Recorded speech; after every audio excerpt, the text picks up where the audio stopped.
Imagine, this is documented, 1523, and they got this gold from Albay. So, it means therefore that Albay is not Spanish.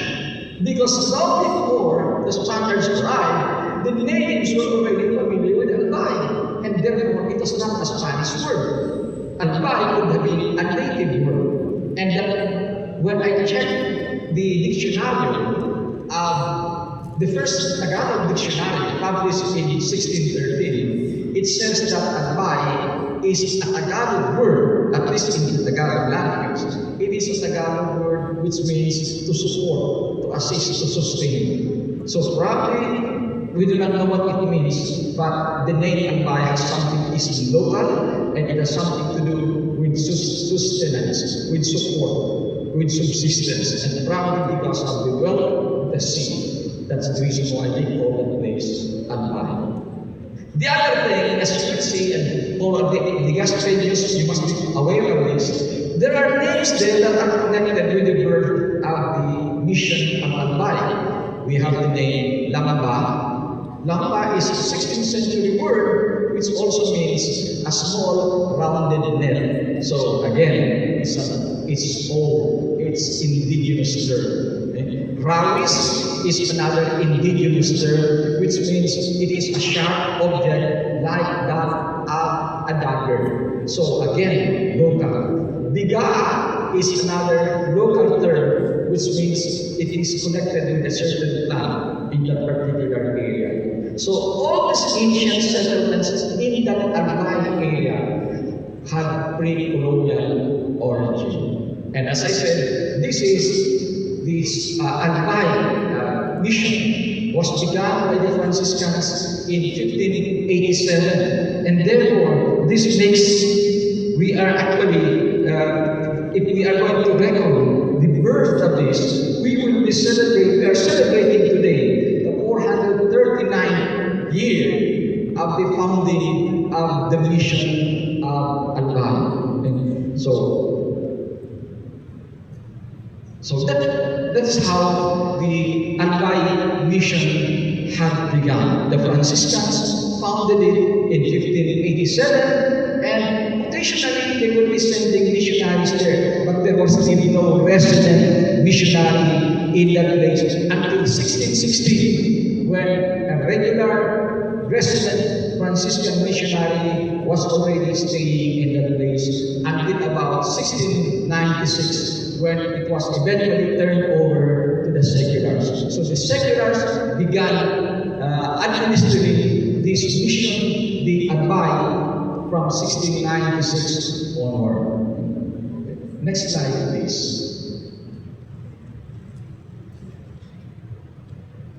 Okay, so the Franciscan missions in what was then called the Partido de Iraya and Partido de Ibanon, now the province of Albay, were pioneered by Pablo de Jesus and Bartolome Ruiz. As I said, they started in Naga, San Francisco de Naga, then they established their mission in Cabalik, which is known at the time as Camarines, and then from there on proceeded to the conversion of Albay. As I said, Albay during the colonial era was actually called Partido de Ibanon and Partido de Albay.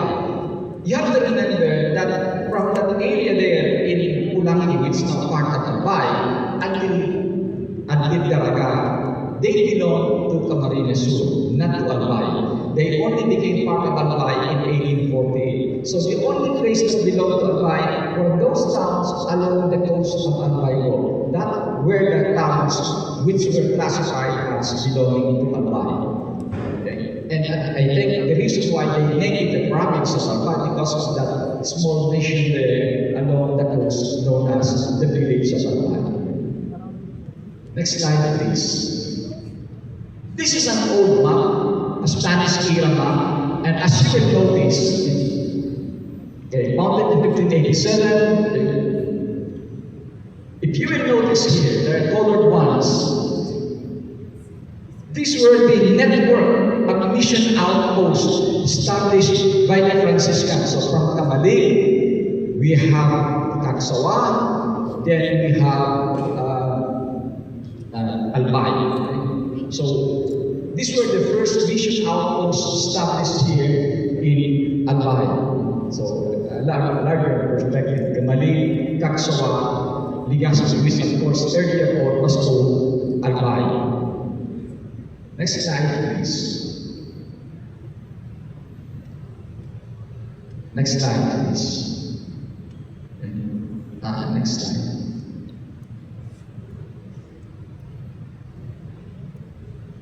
Okay. So the first, of course, the cathedral is known as San Gregorio Magno, but it was earlier on used to refer to the Albay mission outpost, known also as San Gregorio Magno. It's interesting to note that the Franciscans apparently had valued so much San Gregorio Magno to the point that they also named the province of the Philippines as San Gregorio Magno, as evident in his Estado Geográfico, Topográfico, Estadístico, Histórico, Religioso, and they call it Santa y Apostolica Provincia de San Gregorio Magno. So, Albay is something very, very important to them that they named it after a certain saint that the Franciscans apparently had loved so much that they even adopted the name of San Gregorio Magno as the name of the religious province of the Franciscans in the Philippines as San Gregorio Magno. So this is the cover of a book which contains the history of the towns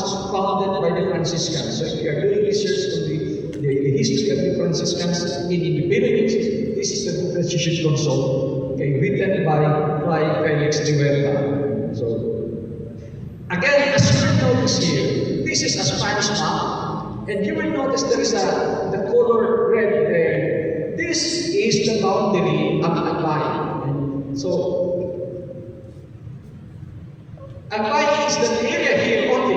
The one there belongs to Camarines Sur. And as I said, until 1848, when Pulangi and Daraga became part of Albay. So before 1848, all the other towns in what is now known as the Partido de Iraya, so that means from Pulangi until Kaksawa or until Daraga, that all belong to Camarines Sur. And that's the reason why it's quite funny, because it sounds like that a song, you're so near and yet so far away. The case of Daraga, the case of Kaksawa and Daraga. The reason is because although Daraga is a neighbor of Albay, Daraga actually had to go to Naga, to Nueva Cáceres, to pay their taxes because they belong to the province of Camarines Sur. So imagine, they were only around 2 kilometers away from each other, and yet they have to travel for several days during the Spanish era, the residents of Daraga. They had to go to Naga just to pay their obligations to the colonial government. And that's the reason why they eventually complained of this irrational procedure of dividing the provinces, and eventually all these other towns were eventually assimilated to Albay. So if you will notice, as I said, Albay is here, now considered as the capital, but earlier on it was located in this area. Okay? There was a Rio de Albay Viejo. Eventually, it sounds confusing to you, but the Spanish words would say Albay Viejo in reference to the original settlement that was eventually vacated in the wake of the 1814 eruption. So when they created another settlement, they called that another settlement Albay Nuevo, and this whole original settlement became Albay Viejo. Viejo in Spanish is old. So it's old Albay and new Albay. So if you notice, here is an Albay Viejo, the original mother settlement of the entire Legazpi area, and therefore eventually became the capital of the church and of the civil government of the province of Albay. So again, as I said, notice all these other places here belong to Camarines Sur. Daraga, Kaksawa, Was, Ligao, Pulangi, Ginipana, they belong to Camarines Sur. The other ones belong to Albay province, including that part at Sorsogon. They fall under the jurisdiction of the Albay province. So that explains to you why the scope of the mother town of the ecclesiastical capital of Albay in the pre-1814 period was quite big, sprawling, before it was transferred to the present site that we know it today. Let's go to the next slide, please.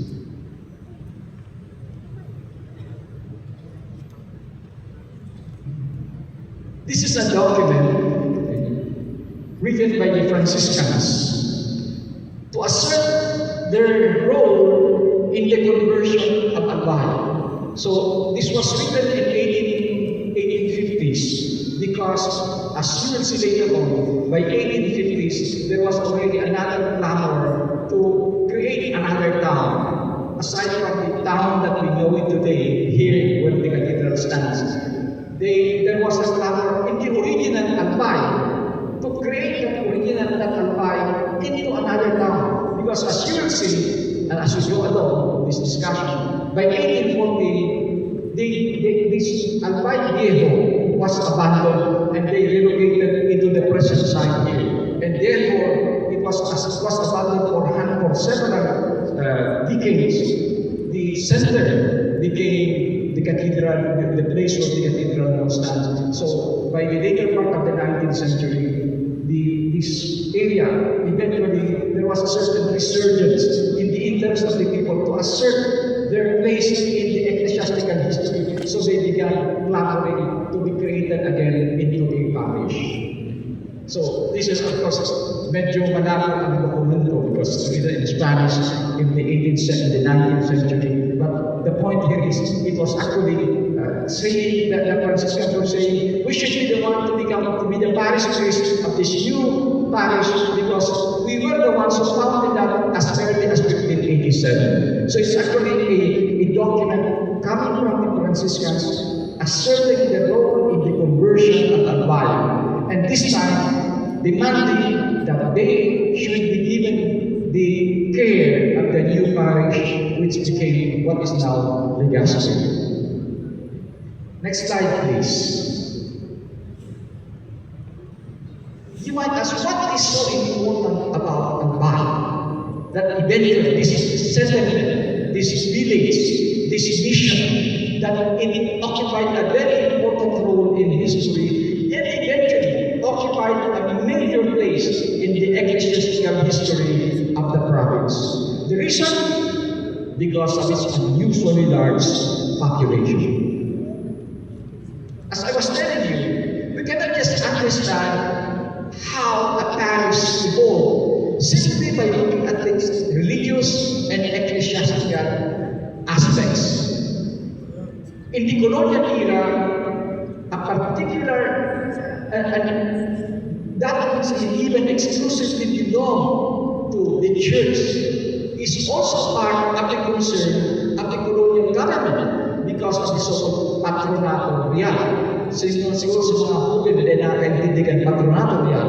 Ang Patronato Real, yun ang policy naging ground for the so-called union of church and state. So yan ang Patronato Real. Na gusto niya ng Patronato Real, ang hali masuporta sa trabaho ng mga panig, ng mga misyonero. And ang hali, susuporta lang ang kaming simbahan sa paagiling pagpadara ng mga misyonero sa lugar na makukolonize nila, madidiscover nila. So yan ang agreement. Kaya, since then, kung may policy, may giligibong aktibidad ng simbahan, pero involved kaya ang civil government. And ang civil government ay may gigibuhon man, i-involve kaya pero ang simbahan through the bishop. So kaya nahiligtan nila this demographic report of the diocese for 1790 showed that Albay had a total population, Albay as a town, had a total population of 9,969. While Nueva Cáceres at this time, remember, Nueva Cáceres is the capital of the region. Capital of the region and capital of the diocese. Pero ang populasyon nila, babaon, 4,850, almost twice ang populasyon ng Albay. And remember, by this time in 1790, ang Albay na pinag-reverta is not the Albay that we know today. Again, the Albay that was located there in the coast of Albayo. So itong yakot yan, sa may langis na yan. Yun yan, si Albay. Na ang populasyon is 9,969. Imagine. At that time, ang average na populasyon ng Banwa is only 2,000. Actually, by the way, contrary to popular belief that you can just create a town by asking the governor general, says, okay, sir, we would like to create a town of our own locality. Pakukumaro ka yan. Ang inot na ililimon kayo ang governor general, gusto nyo maging Banwa, pero ang populasyon. It means that you must have at least 2,000 population. Equivalent to inaakap na 500 tributes. Ano ito 2,000? Pag 2,000 kaya, equivalent sa 500, gusto sabihin niya, ang palig na maasahan dyan, ang komunidad na mag-i-existed dyan, can support the operation of the church with that particular tributes amounting to 500 annually. So kaya may populasyon, may limit siya, dapat 2,000 ang populasyon. Para workable, para viable ang operation ng parokya, because they have to defray the expenses in the construction of the church, in the provisions needed by the priests to exist in that particular locality. So 2,000 yan average, and yet ang Albay had 9,000. So very, very unusual. Gusto ko sabihin yan, grabe pagkadakuda ng populasyon ng Albay. In fact, comparatively speaking, yun na siguro ang Albay ang pinakahalang ang populasyon sa entire region during 1790. And not only that, Albay possessed the elements of a highly sophisticated urban settlement in terms of demographic reform. Not only that, but hindi po ninyo ang populasyon, walong peninsular Spaniards. Ang peninsular Spaniards, hindi po niyan Spaniards na namundag sa Spain na nagsettle the Rio. Peninsular Spaniards. May 16 insular Spaniards. Ang insular Spaniards, ang Spanyol, na ang nakaturan nila, namundag the Rio sa Pilipinas. Kaya insular sa island. And 270 mestizos Espanyoles. Ang mestizo sa Espanyol, it will say, ang ama is a Spaniard, ang ina native or Chinese. So, half siya. So, mestizo. Kung hiliwan po nito, nakulao na naman ang population ng foreigners, digdiyo sa Albay. Sa Naga at this time, siguro, igwanin 5 o 3 Espanyol. And yet, you have here more than 300 or 200 plus Spaniards. And a total of 247 Chinese. Ano ang implikasyon ng taklawang population ng Chinese? Ang Chinese ngayon panahon is a barometer of prosperity. The greater the number of Chinese, the greater is the prosperity of the place. Because the Chinese knew where profit could be found, and they would go there in droves. And this explains one thing about Albay. Albay was beginning to rise economically. And it has some 1,157 children attending primary schools. Meaning to say, may eskwela na eskwelahan na Albay. Escuela de Niños or de Niñas. Escuela Primaria de Niños y Niñas. And ang 1,100 based on what I know from the records in the rest of the region, nakulahan mo na yan. Many of the towns that would have 50, pag may only 100 na pupils na nag-aaral ng klase, nakulang na. And yet you have here 1,157. By the way, the primary schools at that time were not run by the civil government. It was run by the Catholic Church. It was run by the parish. So that's why we speak of parochial school. The parochial school is actually the ones that were operated on by the Catholic Church at that time. They hold the classes right there either in the convent or in front of the convent or around the particular area in the ecclesiastical center. For example, in Kapsawa, one of the structures there would have been the Escuela de Niños. Most probably that one in front of the building of the church. So like triangle that would have been the Escuela. The one beside that was the Casa Real or Casa Real. So basically, it shows already. If you look at the population data about 1790, this is all the entire middle region.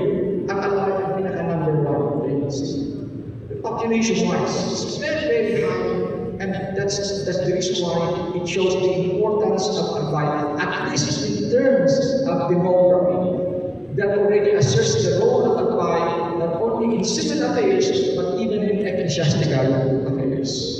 Next slide, please. Again, this is the Estado de Clero Secular, the Estado de Nueva Cáceres. So it provides us an idea of the secular priests by about 1700, 1790. How many secular priests were already occupying the parishes in the Bicol region? So here it says in La Cabecera de Albay, it says the Cabecera de Albay is visitas to Cebu and Manito. So the Cabecera de Albay, again, when we speak of Cabecera, capital of Albay, this is not referring to the cathedral where it is now. We are still referring to the cathedral or the Cabecera right there in Rawis, in the area of Rawis at the coast of Albay. So okay, so it mentions of Don Tomas de Ibarra, 42 years old, resident curate, and his quadrille of Don Agapito de los Martires, with more than 1,000 tributes. 1,000 tributes? That is equivalent to 5,000 residents. 4,000 to 5,000 residents. The reason is, at the time, you multiply 1 tribute with 4 persons. The idea is 1 tribute is equivalent to a family. And a family at that time is reckoned as 4 persons. The father, the mother, and 2 children. That's the average family in the Spanish colonial period. The reason is because very few survived to old age. Many people died in their young age. So on average, the population is quite of the family is quite small. Next slide, please. But then again, to point out this big. But what happened? While Albay, here, or the old Albay, was already thriving as a coastal mission or a coastal parish, something catastrophic happened. And this time, the 1814 eruption of Mayon volcano. So, by the way, this is no longer an AI. This is my painting. I tried to